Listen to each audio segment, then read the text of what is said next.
Coronavirus, coronavirus, coronavirus. I feel like that's all I hear about these days. You know, another unpleasant thing a lot of people don't think about in connection with coronavirus is tax. But obviously, because we're a tax company, we're constantly looking at these two unfortunate topics.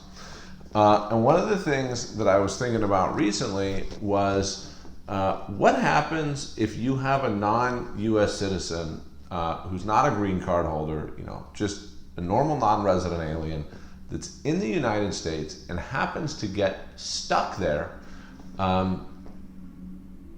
because of coronavirus. So one of the things a lot of people are familiar with other countries is regardless of your visa status or whatever, you can often become a tax resident of a country simply by spending too much time there.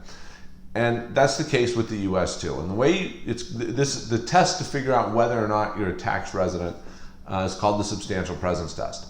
So if a foreigner meets the substantial presence test, then they would be subject to U.S. income tax laws, basically just like an American would be. That means they need to report their worldwide income. There's a bunch of information returns that they're going to need to file to report, you know, like foreign bank accounts, other foreign assets, foreign companies they own, foreign mutual funds they own, investment accounts. It's a nightmare.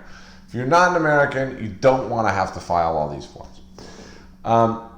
So the substantial presence test works like this. First, you have to add up all the days that you've spent in the U.S. this year. If that's 31 days or more, then you add up a third of the days that you spent there in the prior year, so in this case 2019, and a sixth of the days from 2018. And if the combination of those numbers is 183 or more, you meet the substantial presence test. If you meet the substantial presence test as a non-American, then you're liable for tax in the U.S. on your worldwide income, just as if you were a U.S. tax resident, because you are a U.S. tax resident. So what happens if you're now stuck in the U.S. and you can't get back home, or you can't, you know, get out of the U.S.? The way I see it, there are two possibilities. So one possibility is you can't leave because you have coronavirus. The other possibility is you can't leave because borders are locked down, there's no flights, and there's basically nowhere for you to go. So in the first scenario, where you can't leave because you're sick with coronavirus, you can exclude the days, under the substantial presence test, you can exclude the days in which you were present in the U.S. And you were unable to leave because of this medical condition. You know, this is provided this couldn't have been a pre-existing condition. It must have arose while you were in the U.S. There's a couple of other situations, but you know, coronavirus is pretty new. So assuming you're in the U.S. And you get coronavirus and you can't leave, the days that you're in the U.S. And unable to leave because you're sick with coronavirus, you can exclude. Now you needed, you know, doctor's note and all this stuff to explain it. You have to file a form. It's form 8843 along with a timely filed tax return in order to claim all this stuff. Now, that's all fine and great if you had coronavirus, which obviously I hope that you didn't have. But what happens if you're just stuck in America because there's nowhere for you to go and you can't get out because the borders are locked down, you know, travel's you know, severely restricted? This is a completely different scenario that the U.S. tax code doesn't really contemplate. So if you didn't have coronavirus but you're stuck in America, it's very likely that you could meet the substantial presence test and become a U.S. tax resident and be liable to the U.S. For taxes on your worldwide income and have to do all the reporting and all, you know, the other fun stuff that goes along with U.S. tax residency. Now, if you spent less than 183 days in the current tax year there, so in 2020, so let's say over 183 with this calculation that includes some days from 19 and 18, but less than 183 days in 2020, you could claim what's called a closer connection to a foreign country. It's the closer connection exception. Again, you have to file a form, and You basically have to explain that your center of vital interests are in this foreign country. There's a series of questions and all that stuff.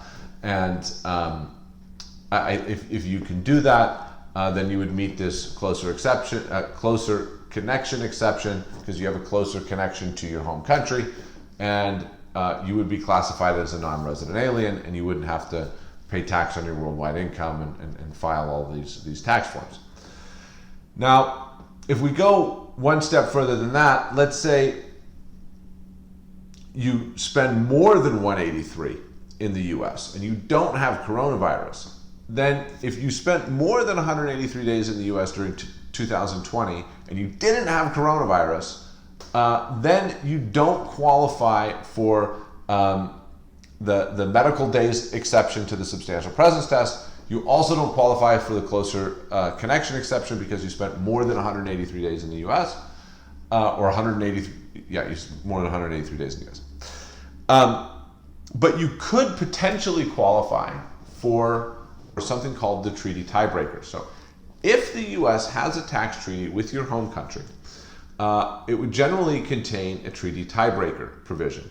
And if you go through this treaty tiebreaker provision, it basically tries to determine with which country you have a closer connection. Now, if you really got stuck in the US and you couldn't get home, most likely under this treaty tiebreaker, you would be considered a resident of your home country. The downside to this is you still have to do all the tax reporting. You don't have to pay income tax in the US on your worldwide income as a resident, but you still have to file a tax return as if you were a resident of the United States and report all of your worldwide income to the US, do all the reporting on the international information returns and blah, blah, blah, blah, blah. You just don't actually have to pay the tax, but you still got to do the compliance, which, trust me, is a nightmare.